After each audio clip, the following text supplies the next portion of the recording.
Hi everyone, welcome to the next lecture in our bit manipulation series. So in this lecture, we are going to solve this problem.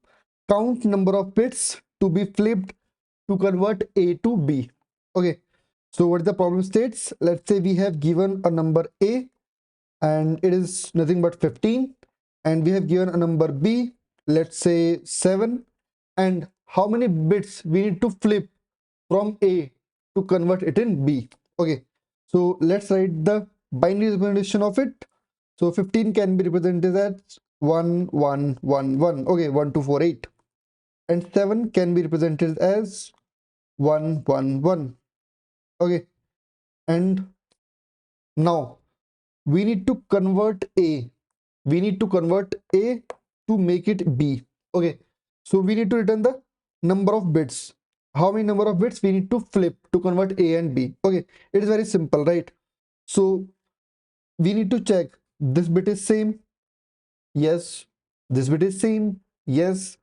This bit is same. Yes. This bit. This bit is different. Okay, so we need to just change this bit. We need to just change it to 0, and A will be converted to B. Okay, we don't need to convert it, we just need to return the number of bits. The number of bits we need to flip. Okay, so it's very simple, right? What we can do, first we need to find out how many bits are different in both numbers. Okay, so how we can find? So if I do A XOR with B, okay, so if I do A XOR with B, what will happen? 0 0 0 1. Okay, so it is giving me 1 triple 0, and the number of set bits, the number of set bits in A XOR B is nothing but is equals to my number of bits we need to change. Okay, or flipped. Now it's very simple, right? What we need to do, we just need to count the number of set bits in count the number of set bits in A XOR B. Okay, and how to count the number of set bits we have already discussed, right? Don't forget the basics. We have already discussed how to count the number of set bits. The best way is to use Brian-Kernighan algorithms. Okay, Brian-Kernighan, don't forget this algorithm, Brian-Kernighan's algorithm. So what does Brian-Kernighan algorithm does? It basically clears the rightmost set bit. Okay, so how we find the number of set bits?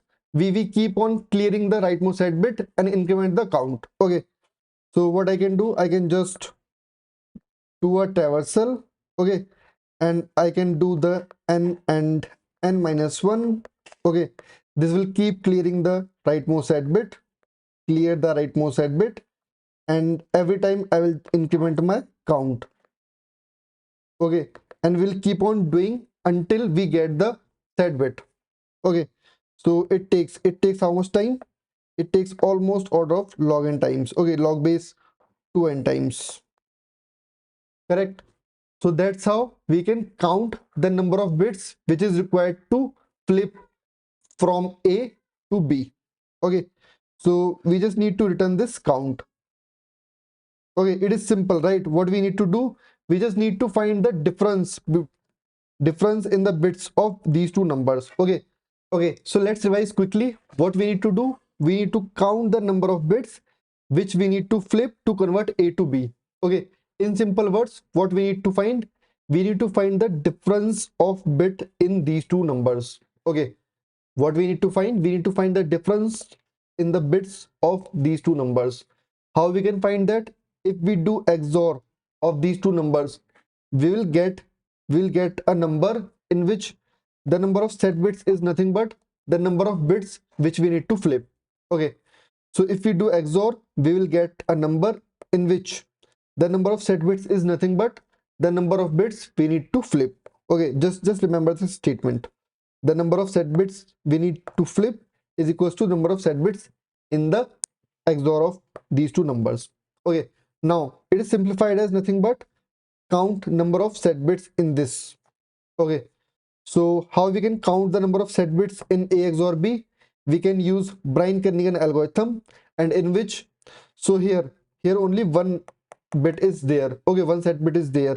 So or it will run for order of one time only. Okay, but in worst case, it can run for order of log n times. So take the time complexity as order of log n. Okay, so what can be my worst case? Let's say my A is 0 and my B is 15. So A can be written as this and B can be written as this. Okay. Now, how many difference are there? So 4 bits are different, right? All the 4 bits are different. So even if you use Bryan-Kernighan algorithm, what it does, it removes one set bit, one rightmost set bit at a time. So one time it will remove this, then this, then this, then this. Okay. So in worst case, it takes order of log n time. Okay. If you have not watched the previous lecture in count number of set bits, please watch that. It will be clear. Okay. So that's all about this problem, and I hope you liked it. So let's move forward to next problem.